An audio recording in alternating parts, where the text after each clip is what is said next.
The title of today's story is Three Princesses, so let's start the story. Once upon a time in the beautiful kingdom of Alaria, there lived a king with his three daughters, Alara, Leela, and Maya.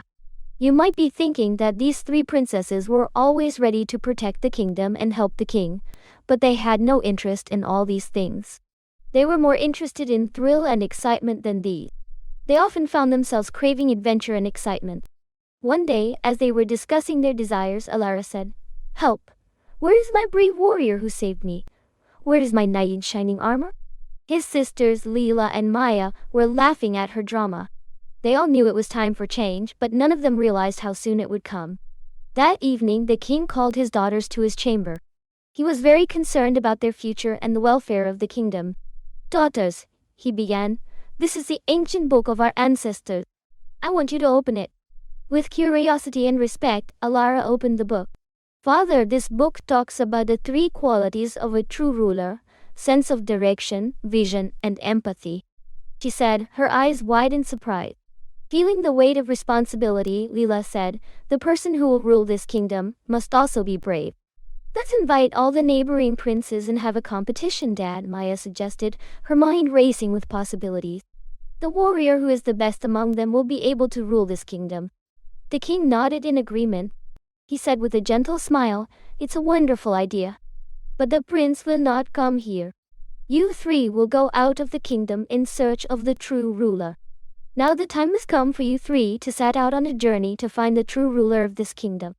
My daughters have to do this for me." In the morning, the princesses set out on their mission, each choosing a different path to find the true ruler, perhaps a prince, and bring him back to their father. They believed that the final decision would be that of the king. As Alara traveled through the mistwood forest, she encountered a labyrinth with a magical fairy standing in front of it. The fairy said to her, "Hello, princess. Are you looking for something?"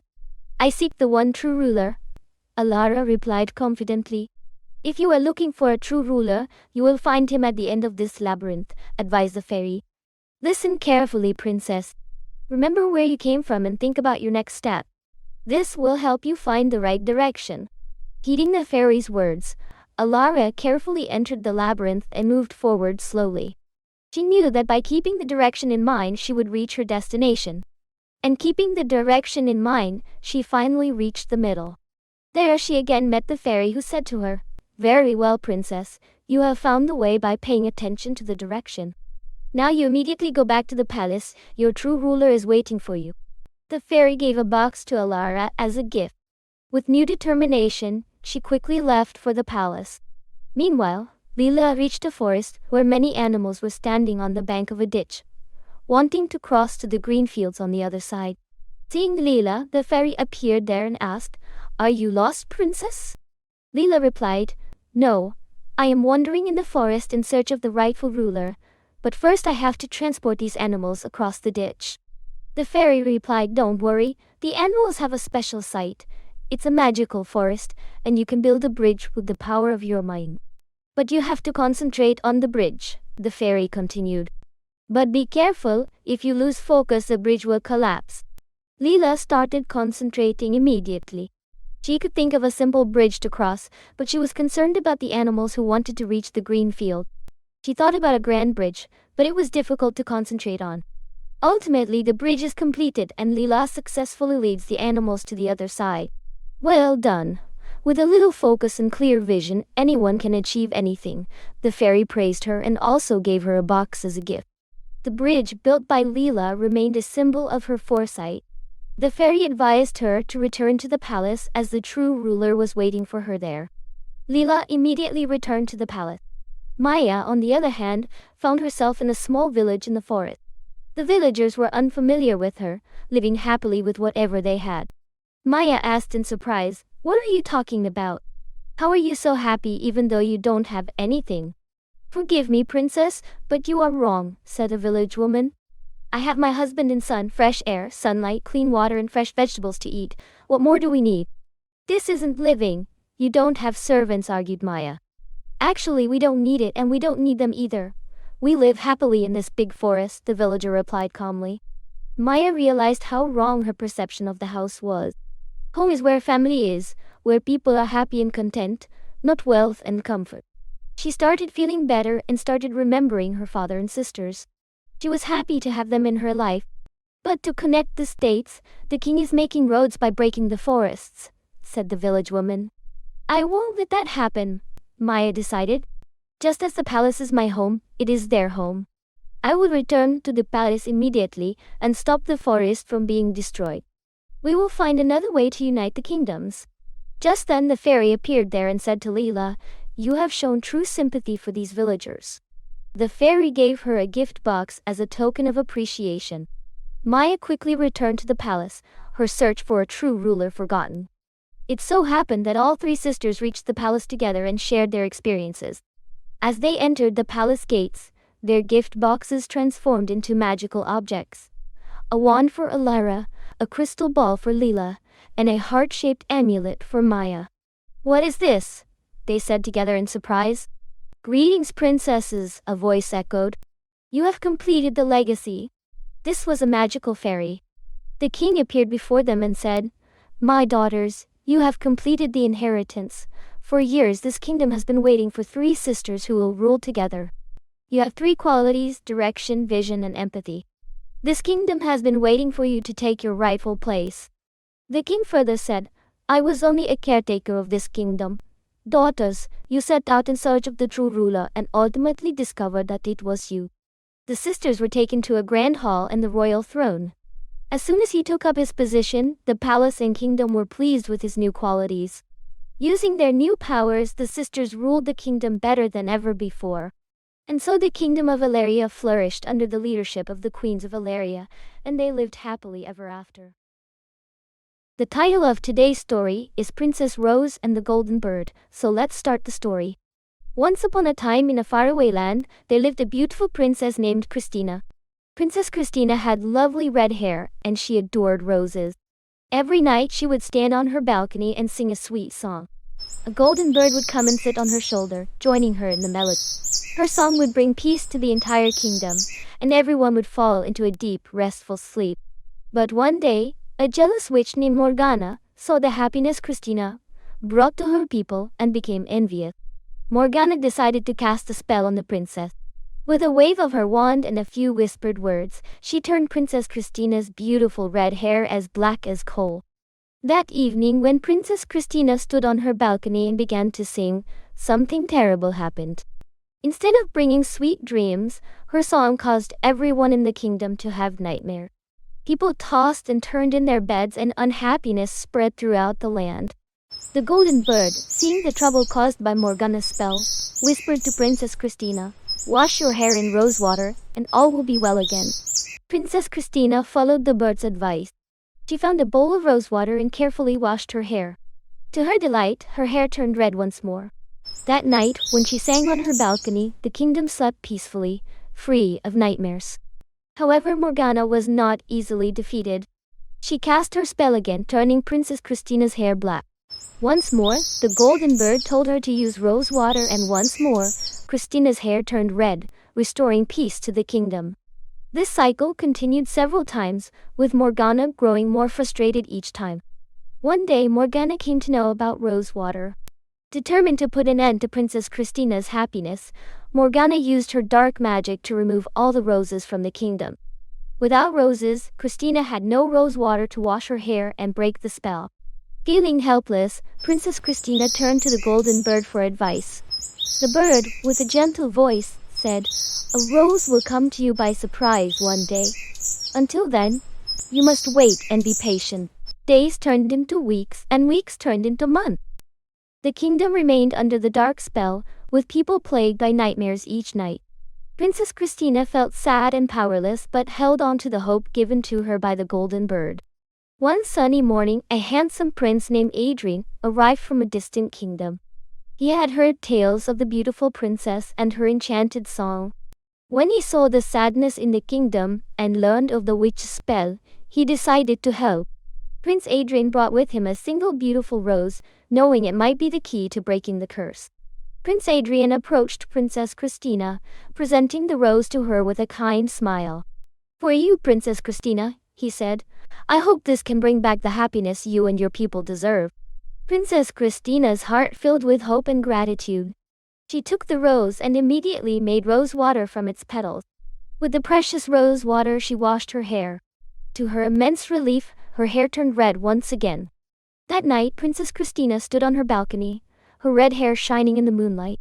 He began to sing, and the golden bird joined him, sitting on his shoulder. The melodious tune spread throughout the kingdom, and for the first time in many months everyone slept peacefully. Morgan, realizing her defeat, she disappeared into darkness, never to trouble the kingdom again. Princess Christina and Prince Adrian became close friends, and in time they married. And so, Princess Christina, Prince Adrian, and the Golden Bird lived happily ever after. Today's story is from Japanese myth folktales, so let's start. Once upon a time, in a small village nestled among the mountains, there lived an elderly bamboo cutter named Tekitori. Tekitori was known throughout the village for his gentle heart and skilled hands. Every day he would venture into the bamboo forest to cut bamboo, which he would then craft into beautiful baskets and other items. He lived a peaceful life with his wife, Kaguya, but they had no children. And this was their only sorrow. One bright morning, as Tekitori was wandering through the bamboo forest, he noticed a strange glowing bamboo stalk. The light was soft, yet it shimmered in the morning sun like a star. Curious, Tekitori approached the glowing bamboo and decided to cut it down. As he sliced through the stalk, he was astonished to find a tiny, beautiful girl inside, no larger than his thumb. The little girl was dressed in the finest silks, and her skin was as pale as the moonlight. She looked up at Tekitori with bright, intelligent eyes. Overcome with wonder, Tekitori gently lifted the tiny girl from the bamboo stalk and brought her home to his wife. The elderly couple, who had longed for a child for so many years, were overjoyed. They decided to name the girl Kaguya Han, which means shining princess because of her radiant beauty. To Tekitori and Kaguya, Kaguya Han was a blessing from the heavens. From the moment she came into their lives, their home was filled with laughter and love. As the days passed, something extraordinary happened. Kaguya Han began to grow rapidly. Within a few months, she had transformed from a tiny child into a lovely young woman, full of grace and charm. Kaguya Han was not only beautiful, but also kind-hearted and wise beyond her years. The villagers soon learned of her beauty and began to speak of her as a princess from the heavens. News of her charm and elegance spread far and wide, reaching even the most distant lands. Many noblemen and princes from across the country traveled to the village to ask for her hand in marriage. Despite the numerous suitors, Kaguya Han showed no interest in marriage. She valued her freedom and wished to stay with her beloved parents, Tekitori and Kaguya.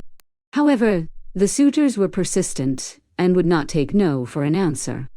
To avoid hurting their feelings, Kaguya Han decided to set each of them an impossible task, promising to marry the one who could complete it.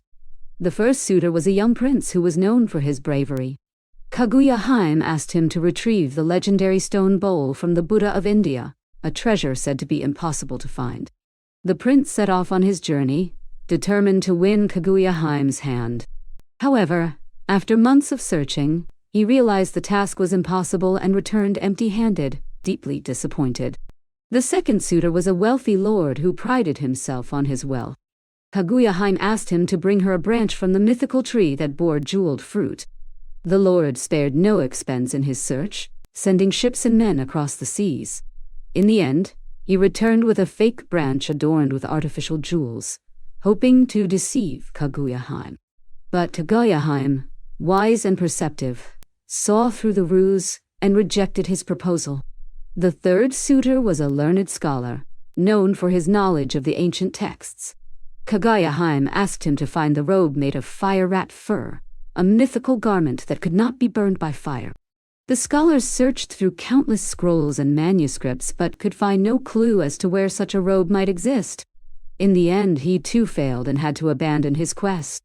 With all her suitors failing to meet her challenges, Kaguya Han remained at home with her parents, happy and content. However, as the years passed, Kaguya Han began to feel a deep sadness within her heart. She spent long hours gazing at the moon, her eyes filled with longing. Tectori and Kaguya noticed the change in their daughter and grew concerned. One night, as they sat together under the starry sky, Kaguya Han finally revealed the truth. She told them that she was not of this world, but a being from the Moon Kingdom. Many years ago, she had been sent to Earth as punishment for a transgression she had committed. But now, her time on Earth was coming to an end, and she would soon have to return to her true home. Tectori and Kaguya were heartbroken at the thought of losing their beloved daughter. They pleaded with Kaguya Han to stay, but she explained that she had no choice.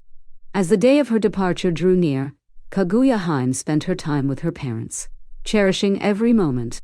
The villagers who had grown to love her were also saddened by the news of her departure. They gathered outside her home, hoping to catch one last glimpse of the shining princess. On the night of the full moon, a radiant light filled the sky. A chariot made of clouds descended from the heavens, carrying celestial beings from the Moon Kingdom. The beings were beautiful and otherworldly, their presence filling the air with a sense of awe and reverence.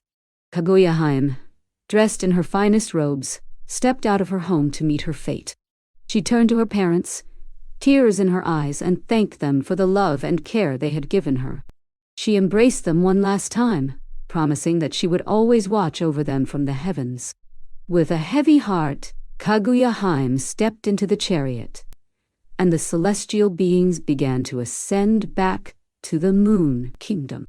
As they rose higher and higher, Kaguya Han's radiant light grew fainter and fainter, until she was just a distant star in the night sky.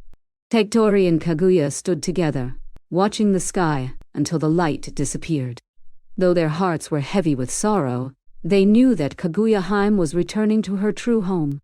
From that day on, every time the full moon appeared in the sky, the villagers would gather to remember Kaguya Han, the shining princess who had brought light and joy into their lives. And even though she was no longer with them, her spirit continued to shine brightly, a beacon of love and hope in the night. The title of today's story is The Golden Touch, so let's start the story. Once upon a time, there was a king named Midas. King Midas was very rich and had lots of gold, but he always wanted more. He loved gold more than anything else in the world. One day, a wise old man visited King Midas. The wise man saw how much King Midas loved gold and decided to teach him a lesson. The wise man offered to grant King Midas one wish. King Midas thought for a moment and then said, "I wish that everything I touch turns to gold."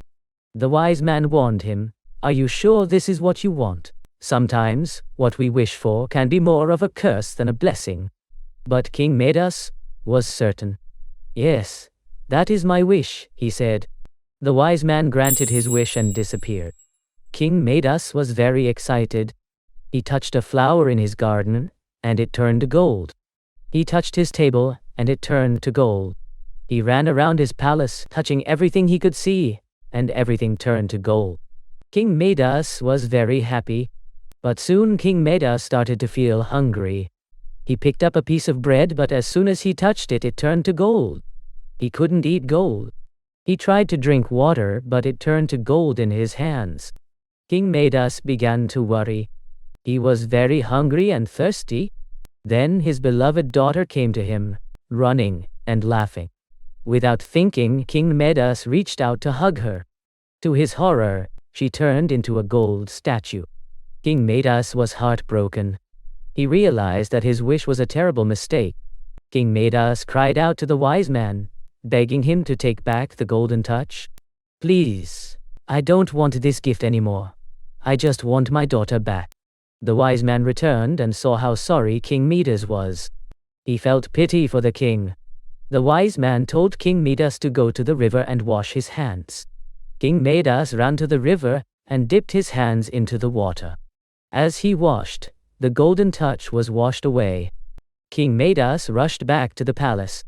To his joy, he saw his daughter was no longer a gold statue. She was alive and well. King Midas hugged her tightly and promised to never be greedy again. From that day on, King Midas learned to appreciate the things that really mattered, like his family and the simple joys of life. He never wished for more gold again and was thankful for what he had. The lesson of the story is that greed can lead to unhappiness. Sometimes we think we want more, but having too much of something can cause more harm than good. It's important to appreciate what we have and understand that true wealth comes from love and happiness, not just gold and riches. The title of today's story is The Snow Queen, so let's go in the snowland. Once upon a time, in a country in the north, there lived a powerful and mysterious queen known as the Snow Queen. She ruled over a vast kingdom of ice where winter never ended and cold winds always blew. Her palace was made entirely of sparkling ice. The Snow Queen was beautiful, but her heart was as cold as ice. In a nearby village lived two best friends named Kai and Greta. They were inseparable, spending every moment together, playing in the fields and gardens. Kai was a bright boy with twinkling eyes and a warm smile, while Greta was a kind girl, with a gentle spirit and the love of flowers. One winter day, while Kai and Greta were playing in the snow, a terrible incident happened. The Snow Queen in her icy palace was looking at the world through her magic mirror. This mirror was not an ordinary mirror. It had the power to distort everything it reflected, making beautiful things appear ugly and good things appear bad. A piece from the mirror, as small as a grain of sand, flew into Kai's eye. Another piece hit his heart. Instantly, Kai's view of the world changed and his heart became cold and insensitive. Kai's behavior towards Greta and the other villagers changed considerably. He became cruel and arrogant, mocking Greta and taking pleasure in breaking things that were once precious to him. Greta was heartbroken, unable to understand what had happened to her dear friend. One day, when Kai was sledding near the village, he encountered a beautiful woman dressed in white, riding on a magnificent sled pulled by reindeer. This was the Snow Queen. The Snow Queen cast a spell on many and brought them under her control. She offered Kai a ride and he accepted it without hesitation. The Snow Queen took him to her icy palace. Under her spell, Kai forgets all about Greta and the village. Back in the village, Greta is troubled by Kai's disappearance. She missed him very much and could not understand why he had changed so much. Determined to find her friend, she sets out on a courageous journey despite the cold and the dangers that lie ahead. The journey to Greta was long and difficult. She traveled through dark forests, frozen rivers, and snow-covered mountains. Along the way, she encountered many kind and magical creatures who helped her in her quest. First, she met a wise old woman who lived in a flower garden that endured the cold of winter. The old woman tried to keep Greta with her, but Greta's love for Kai was too strong, and she continued her journey. After this, Greta met a crow who led her to a grand palace, thinking Kai might be there. But it was the castle of a kind prince and princess, who, although they did not know Kai, provided warm clothes and a golden carriage for Greta to continue her search. As she proceeded north, Greta encountered a band of robbers. They capture her, but the youngest bandit girl, impressed by Greta's bravery and determination, decides to help her. The robber girl releases Greta and gives her a reindeer named Ben, who knows the way to the Snow Queen's castle. Ben and Greta traveled fast through the snowy land. They reached the Snow Queen's palace. Greta's heart was beating with fear, but her true friendship for Kai gave her strength. As she entered the palace, she found Kai sitting on the frozen lake, trying to form a word with sharp, icy letters. The Snow Queen had promised him freedom if he could create the word eternity, but he was not succeeding because of a piece of the magical mirror stuck in his eye and heart. Seeing her friend in such a condition, Greta ran to Kai and hugged him, crying. Her tears fell on Kai's chest and melted the shard of the magic mirror in his heart. As soon as the mirror piece came out of his heart, Kai felt pain and started crying. His tears took out a piece of his eye. Gradually, he recognized Greta and once again felt the warmth of their friendship. The Snow Queen returns to her castle to find Kai and Greta together. She was angry, but Greta's love and true friendship had already broken her spell. The Snow Queen's powers began to weaken in the presence of such warmth and kindness. Her icy palace began to melt and she could do nothing to stop it. As the castle is collapsing around them, Kai and Greta run away, holding each other's hands. Ben was waiting for them outside, ready to lead them back to safety. They set out back towards the village, where the warmth of spring had begun to return. The snow melted, flowers bloomed, and the villagers rejoiced at the return of Kai and Greta. The two friends are reunited, and Kai's heart is filled with gratitude for Grada's unwavering friendship and bravery.